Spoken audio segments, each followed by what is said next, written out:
समान नागरिक संहिता यानी यूनिफॉर्म सिविल कोड को लेकर प्रधानमंत्री नरेंद्र मोदी के बयान के बाद यूसीसी का मुद्दा एक बार फिर से गरमा गया है। देश भर में इस मुद्दे को लेकर बहुत बहस छिड़ गई है। तमाम विपक्षी दल इस मुद्दे को लेकर अपने अपने तर्क देकर सवाल उठा रहे हैं। आइए आपको बेहद आसान भाषा में बताते हैं क्या है समान नागरिक संहिता, अचानक क्यों छिड़ गई है इस पर बहस और ये भारत के किन राज्यों में लागू। तो आइए जानते हैं यूसीसी यानी यूनिफॉर्म सिविल कोड क्या है। यूसीसी यूनिफॉर्म सिविल कोड का मतलब है भारत में रहने वाला हर नागरिक के लिए एक समान कानून होना, चाहे वह किसी भी धर्म या जाति का क्यों न हो। यानी हर धर्म, जाति, लिंग के लिए एक जैसा कानून, जैसे कि विवाह, तलाक, बच्चा गोद लेना और संपत्ति के बंटवारे जैसे विषयों में सभी नागरिकों के लिए एक जैसा नियम होगा। यूनिफॉर्म सिविल कोड यानी यूसीसी पहली बार चर्चा में कब आया? समान नागरिक कानून का जिक्र पहली बार 1835 में ब्रिटिश काल में किया गया था। उस समय ब्रिटिश सरकार की एक रिपोर्ट में कहा गया था कि अपराधी, सबूतों और ठेके जैसे मुद्दों पर समान कानून लागू करने की जरूरत है। समान नागरिक संहिता भारत के संविधान के अनुच्छेद 44 का हिस्सा है। संविधान में इसे नीति निर्देशक तत्व में शामिल किया गया है। अगर यूसीसी आया तो भारत में रहने वाले सारे धर्म पर इसका क्या प्रभाव पड़ेगा? तो चलिए पहले जानते हैं इसका प्रभाव हिंदू धर्म पर कैसे पड़ेगा। अगर यूसीसी आता है तो हिंदू विवाह अधिनियम 1955 और 1956 जैसे मौजूदा कानून को संशोधित करना होगा। तो चलिए जानते हैं अधिनियम 1955 क्या होता है। हिंदू विवाह अधिनियम 1955 के अंतर्गत स्त्री या पुरुष दोनों ही तलाक के लिए न्यायालय में आवेदन कर सकते हैं।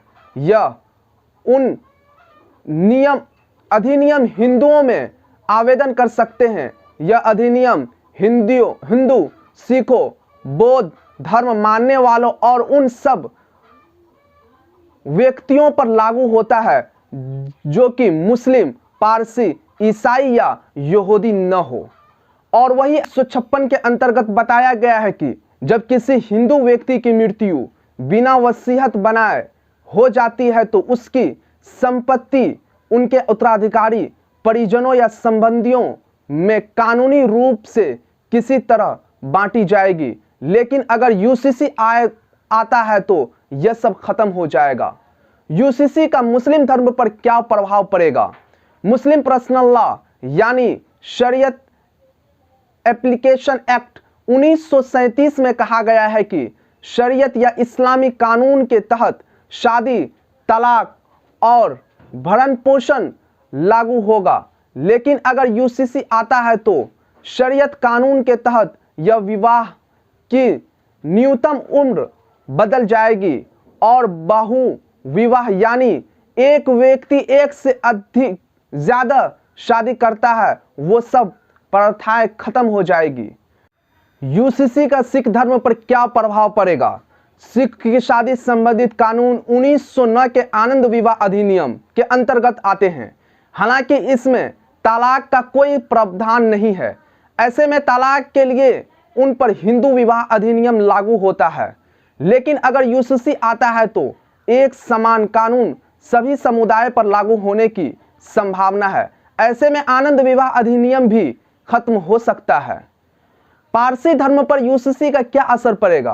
पारसी विवाह और तलाक अधिनियम 1936 में प्रावधान है कि जो भी महिला किसी अन्य धर्म के व्यक्ति से शादी करती है वह पारसी रीति रिवाजों और रीति रिवाजों के सभी अधिनियम खो देती है। लेकिन यूसीसी आने पर यह प्रावधान समाप्त हो जाएगा। इनके अलावा पारसी धर्म में गोद ली हुई बेटियों को अधिकार नहीं दिए जाते, जबकि गोद लिया बेटा सिर्फ पिता का अंतिम संस्कार कर सकता है। अगर यूसीसी पेश किया जाता है तो सभी धर्मों के लिए संरक्षिता और हिरासत कानून समान हो जाएंगे और यह खत्म हो जाएगा। ईसाई धर्म पर यूसीसी का क्या प्रभाव पड़ेगा? यूसीसी आने से विरासत, गोद लेने और उत्तराधिकारी संबंधित व्यक्तिगत कानून प्रभावित होंगे। ईसाई तलाक अधिनियम 1869 की धारा 10A के तहत आपसी सहमति से तलाक के लिए आवेदन देने से पहले पति पत्नी को कम से कम 2 साल तक अलग रहना अनिवार्य है, लेकिन यूसीसी आने के बाद ये खत्म हो जाएगा।